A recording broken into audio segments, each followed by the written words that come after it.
안녕하세요. 김건우 목사입니다. 3월 24일 수요일 아침입니다. 오늘은 3월 20일 토요일 본문의 일부인 누가복음 20장 9절에서 18절 말씀을 묵상하려 합니다. 바로 앞 19장에는 예수님께서 나귀 새끼를 타고 예루살렘에 입성하신 일이 기록되어 있습니다. 종려주일로 지키는 바로 그날에 있었던 일이죠. 무리들의 찬양과 환영 가운데 예루살렘에 입성하신 예수님은 예루살렘을 보고 우셨습니다. 자신의 희생과 섬김, 즉 십자가의 은혜와 능력으로 평화와 구원을 이루고자 하시는 예수님을 거절하고 힘과 권력과 같은 세상의 방법으로 평화를 얻으려 하는 이스라엘의 어리석음을 보셨기 때문입니다. 그 결과 로마 제국의 힘에 의해 성전은 불타고 예루살렘은 파괴될 것임을 예수님은 보셨기 때문입니다. 물론 예루살렘에도 성전에도 아무런 일이 일어나지는 않았습니다. 모든 것이 건재했고 내일도 그럴 것 같았죠. 그러나 예수님은 예루살렘과 성전의 미래를 보셨습니다. 참된 평화의 길이 아닌 칼의 길을 택한 그들은 처참하게 멸망할 것입니다. 참된 평화는 어린 나귀를 타고 겸손히 그 성으로 들어가고 계신 예수 그리스도를 통해서만 얻을 수 있기에 자기를 부인하고 자기 십자가를 지고 예수를 따르는 소수의 사람들만이 구원받게 될 것입니다. 성전으로 들어가신 예수님은 그곳에서 장사하는 자들을 내쫓으시고 돈 바꾸는 자들의 상과 비둘기 파는 자들의 의자를 엎으시며 기도의 집을 강도의 소굴로 만들었다고 호통을 치셨습니다. 평소에 볼 수 없었던 단호하고 무서운 모습이었습니다. 그런 일들을 기록한 다음 누가는 이러한 말로 19장을 마무리합니다. 19장 47절 예수께서 날마다 성전에서 가르치시니 대제사장들과 서기관들과 백성의 지도자들이 그를 죽이려고 꾀하되 백성이 다 그에게 귀를 기울여 들으므로 어찌할 방도를 찾지 못하였더라. 종려주일부터 십자가에 달리시기까지의 그 한 주간, 우리가 고난주간으로 보내는 그 주간에 예수께서 하신 가장 중요한 일은 말씀을 가르치는 일이었다는 것입니다. 예수님의 말씀에 대한 반응은 극명하게 갈렸습니다. 백성들은 귀를 기울였고 대제사장과 서기관과 장로들은 예수를 죽일 기회를 찾았습니다. 하지만 많은 무리가 예수님을 따르고 있었기에 함부로 행동할 수는 없었죠.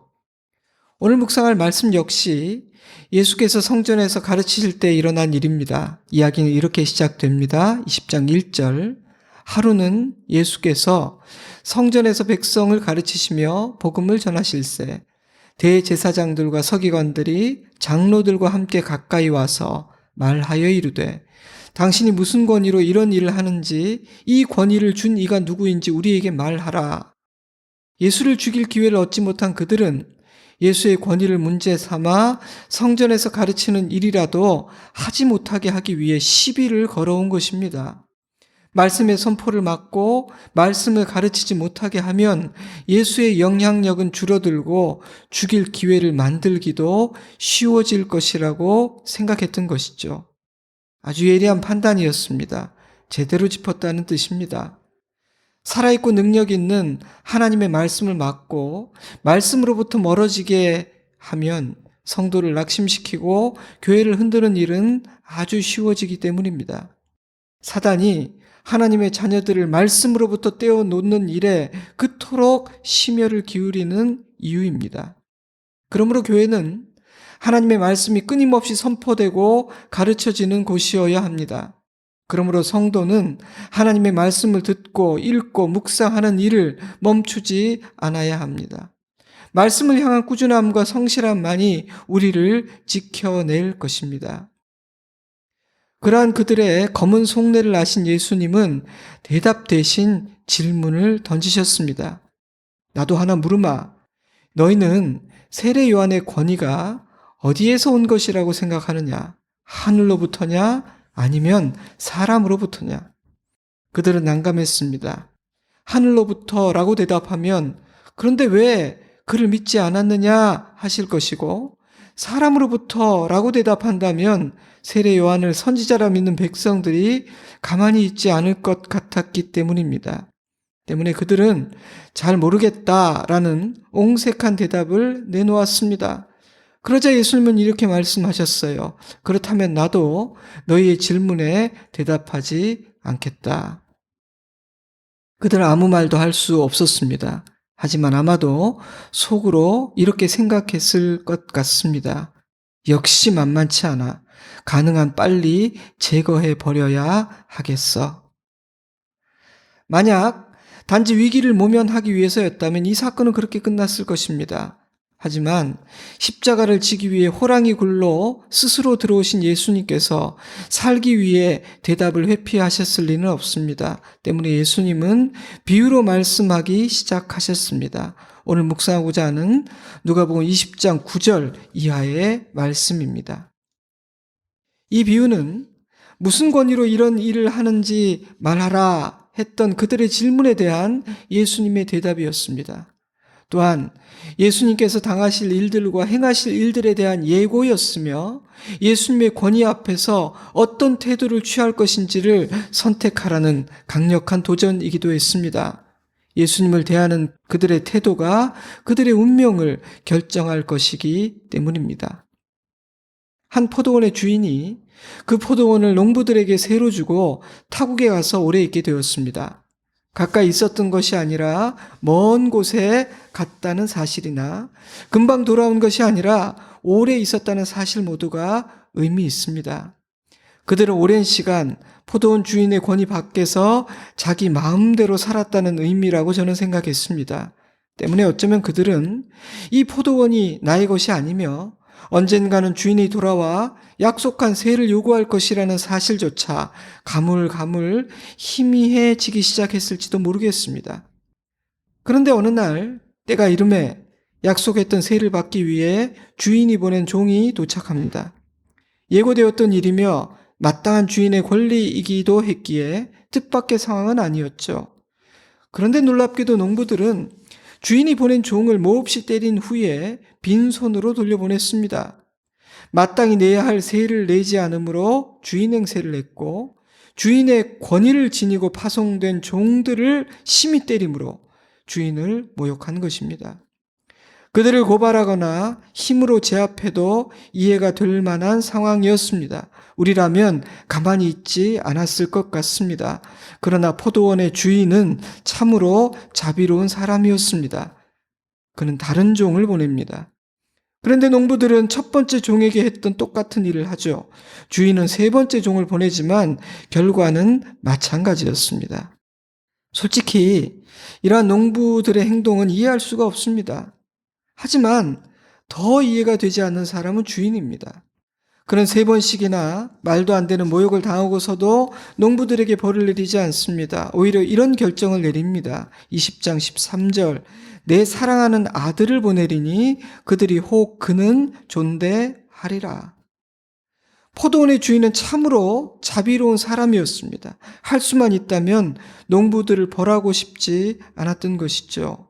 하지만 주인이 보낸 사랑하는 아들은 최후 통첩이었습니다. 마지막 기회였다는 뜻입니다. 더 이상 보낼 이가 없었습니다. 하지만 농부들은 어리석고 악했습니다. 그래서 이렇게 했습니다. 20장 14절 농부들이 그를 보고 서로 의논하여 이르되 이는 상속자니 죽이고 그 유산을 우리의 것으로 만들자 하고 포도원 밖에 내쫓아 죽였느니라. 이것은 하나님과 예수님 그리고 이스라엘 사이에서 일어났던 일이며 이곳 예루살렘에서 며칠 뒤에 일어날 일이었습니다. 비유를 마치신 예수님은 이렇게 말씀하셨죠. 15절입니다. 그런즉 포도원 주인이 이 사람들을 어떻게 하겠느냐? 와서 그 농부들을 진멸하고 포도원을 다른 사람들에게 주리라 하시니 사람들이 듣고 이르되 그렇게 되지 말아지어다 하거늘. 포도원 주인의 자비와 인내가 영원히 계속되지는 않을 것이라는 말씀입니다. 아들을 거절하면 진멸될 것이고 포도원은 다른 자들에게 넘어갈 것이라는 말씀입니다. 그러니 기회를 놓치지 마라, 어리석은 자가 되지 마라 라는 자비로운 권면인 동시에 두려운 경고였습니다. 실제로 유대인들이 그리스도를 거절했기에 이방인들에게 구원의 기회가 허락되죠. 예수님께서 무엇을 말씀하고자 하시는지 도무지 이해하기 어려운 그런 비유는 아닙니다. 포도원의 주인은 하나님이십니다. 하나님은 포도원과 관련된 모든 일에 대해 권위를 가진 주인이시며 어리석고 악한 농부들을 단숨에 제압하고 벌할 능력과 권세도 가지고 계십니다. 그러나 하나님은 자신의 힘과 권세를 그렇게 사용하지 않으십니다. 자신이 보낸 종들을 죽이고 자신을 모욕해도 자신의 사자를 또 보내고 또 보내며 회개하고 돌아올 기회를 주십니다. 사랑하는 아들까지 보내십니다. 농부들은 그러한 은혜를 입을 자격이 없는 어리석고 악한 자들이었습니다. 그러므로 그들이 그런 은혜를 입을 수 있었던 이유는 주인이 너무도 선하고 인자한 사람이었기 때문이지 농부들에게 기회를 줄 만한 꽤 괜찮은 구석들이 있었기 때문이 아닙니다. 그들에게 주어진 기회는 자격 없는 자들에게 주어진 은혜의 선물이었던 것입니다. 주인이 마지막으로 보낸 아들은 예수님이십니다. 예수님은 벌을 받아 마땅한 농부들을 살리기 위해 오셨습니다. 자신이 죽을 것임을 알면서도 죽기 위해 오셨습니다. 지금 예수님은 그 길을 걷고 계십니다. 찬송과 환호 속에 예루살렘으로 들어오셨지만 며칠 뒤 매질을 당하고 조롱과 모욕 속에 십자가에 달려 죽으실 것입니다. 며칠 뒤에 말입니다. 너는 누구냐? 너에게 이런 권위를 준 자가 누구인지 말하라. 대제사장들과 서기관들과 장로들의 도발적인 질문에 대해 예수님은 이렇게 대답하십니다. 나는 하나님의 사랑하는 아들이다. 나는 너희를 구원하기 위해 죽기 위해 온 하나님의 사랑하는 아들이다. 그 내용도 말씀하시는 톤도 매우 강한 그런 가르침이었습니다. 악한 의도를 가진 종교 지도자들에게 당장이라도 무서운 벌을 내리실 것만 같았습니다. 그러나 여러분, 예수님이 지금 십자가를 향해 걷고 계신다는 사실을 기억해야 합니다. 예수님은 지금 죄인들을 구원하기 위해 십자가를 향해 나아가고 계십니다. 그러므로 이 비유에는 어리석고 악한 농부와 같이 되지 않기를 바라는 성부 하나님, 성자 예수님의 안타까운 마음이 담겨 있습니다. 심지어 어리석고 악한 질문으로 시비를 걸고 있는 대제사장, 서기관, 장로들조차도 듣고 회개하기를 바라고 계신 것입니다. 이러한 말씀으로 그날의 가르침을 마치십니다. 17절입니다. 그들을 보시며 이르시되 그러면 기록된 바 건축자들의 버린 돌이 모퉁이의 머릿돌이 되었느니라 함이 어찌미냐. 무릇 이 돌 위에 떨어지는 자는 깨어지겠고 이 돌이 사람 위에 떨어지면 그를 가루로 만들어 흩으리라 하시니라. 예수님은 시편 118편 22절 말씀을 인용하셨습니다. 건축자들이 버린 돌처럼 유대의 종교 지도자들과 자기 백성들에게 버림받은 예수님은 모퉁이의 머릿돌이라는 것입니다. 예수 그리스도라는 든든한 반석 위에 하나님의 교회, 하나님의 나라라는 새 집이 든든히 세워질 것이라는 말씀입니다. 이 일은 이미 오래전 구약 성경이 예언했던 일임을 드러내시기 위해 시편을 인용하신 것입니다. 그러니 머릿돌이신지도 모르고 예수를 버리고 심지어 죽인 그들은 얼마나 어리석은 자들입니까? 그런데 예수님은 깨뜨리고 무너뜨리는 돌이 되실 것입니다. 다니엘서 2장에는 손대지 아니한 돌이 날아와 큰 신상을 깨어 부서뜨리는 환상이 기록되어 있습니다. 18절 말씀은 그 말씀과 이어져 있죠. 지금 예수님은 자비와 용서를 베푸는 구원자로 십자가를 향해 걷고 계시지만 다시 오시는 그 날에는 심판주로 오실 것입니다. 그래서 재림의 날은 구원의 날인 동시에 심판의 날인 것입니다. 그래서요, 3월 24일 큐티의 제목은 멸망의 날, 속량의 날이에요. 누가복음 21장은 그날은 징벌의 날이니라 라고 말한 동시에 너희 속량이 가까웠느니라 라고 말하고 있기 때문입니다. 하지만 오늘 본문에서는 하나님께서 보낸 종들과 아들이신 예수 그리스도를 통해 주시는 말씀을 거절한 자들이 받게 될 심판에 보다 더 초점이 맞춰져 있습니다. 똑똑한 그들은 이 비유가 말하는 어리석고 악한 농부들이 누구를 빗댄 것인지 알았습니다. 그렇다면 그들은 예수님의 말씀 앞에서 어떻게 반응했을까요? 20장 19절 말씀입니다. 서기관들과 대제사장들이 예수의 이 비유는 자기들을 가리켜 말씀하심인 줄 알고 즉시 잡고자 하되 백성들을 두려워하더라. 그들은 회개하지 않았습니다. 더 완고해지고 더 악해졌죠. 그들은 계속해서 예수님을 죽일 기회를 엿봅니다. 그리함으로 마지막 기회마저 놓치게 됩니다. 하지만 그들만은 아닙니다. 수많은 사람들이 그 길을 따라 걷고 있습니다. 사랑하는 여러분, 나는 어떤 길을 걷고 있는 것 같습니까? 말씀을 정리하겠습니다. 하나님은 당신의 메시지를 전할 당신의 종들을 끊임없이 보내십니다. 여러분은 그동안 종들을 통해 주시는 그 메시지에 어떻게 반응했습니까? 우리는 종들의 메시지에 귀를 기울여야 합니다. 그 종들이 위대하기 때문은 아닙니다. 그들을 통해 주어지는 주인의 메시지가 중요하고 귀하기 때문입니다. 하나님은 막대기 같고 지푸라기 같은 자들을 통해서도 말씀하십니다. 하나님은 사랑하는 아들을 보내셨습니다. 나는 하나님의 아들 예수 그리스도를 어떤 분으로 맞이했습니까? 어떤 분으로 모시고 있습니까? 예수님을 대하는 우리의 자세가 우리의 영원한 미래를 결정할 것입니다. 포도원 주인이 너무 멀리 너무 오래 떠나 있다 보니 농부들은 그 포도원이 자기 것이라고 착각했습니다. 그래서 주인을 거절하고 심지어 모욕하기까지 했던 것입니다. 간섭 없이 살다가 갑자기 간섭받는 느낌이 들었기 때문입니다. 어쩌면 우리도 그런 어리석은 생각을 갖게 되었는지도 모릅니다. 천지 만물을 지으신 창조주 하나님이 온 세상의 주인이시며 나의 주인이신데 우리는 내가 내 삶의 주인이라고 착각합니다. 그래서 사랑하는 주인의 아들을 거절하고 심지어 죽이기까지 합니다. 하지만 목사님, 저는 예수님을 죽이지는 않았는데요. 신실한 믿음을 가진 것은 아니지만 그렇다고 해서 못되고 악하게 굴지도 않았습니다. 다행입니다. 감사한 일이죠. 하지만 예수님을 환영하고 영접하고 주인 삼지 않았다면 거절한 것이며 예수님을 십자가에 못 박은 것입니다.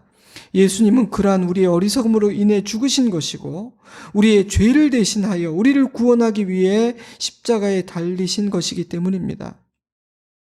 이번 주일은 종려주일입니다. 누가복음 19장에 기록된 예수님이 어린 나귀를 타고 예루살렘으로 들어가신 날이죠. 다음 한 주간은 고난주간으로 지킵니다.